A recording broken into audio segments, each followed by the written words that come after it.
Pensionet e ulta vazhdojnë të mbeten një nga shqetësimet kryesore për të moshuarit në Shqipëri. Edhe pensionistët në Shkodër shprehen se të ardhurat mujore nuk u mjaftojnë për të përballuar nevojat bazë, ndërsa pjesa më e madhe e pensionit shkon për blerjen e ilaçeve dhe trajtimin e problemeve shëndetësore me të cilat përballen. Lidhur me bonusin prej 5.000 lekësh të miratuar një ditë më parë, shumë prej tyre konsiderojnë atë të pamjaftueshëm për të përmirësuar realisht gjendjen ekonomike. Pensionet voglat marruve krejt. Përdojnë këtë bëmë vë, 100.000 lekë pension mërë.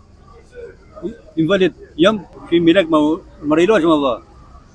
Jam me zemrë, kam bë koronore. Ku të lëmë pensioni? Bëhet nuk të. Si me pension vogël, si nuk më dojë masa të taksat janë, u marrë 200.000 lekë, 100.000 lekë taksa, 100.000 lekë me jetua. A ju të? Jo nuk në. Ka në pore tona më, në ka rajtë. Të në qa, me në ba qepin. Ne i pështesim komplet në ata i krevis, ata në protestet i herë. Ati duhet të vazhdojnë. Që urna. S'ka pare, thëtë. Që si bëjmë marrë ilaçe, e zemrë. Si të pensioni, e?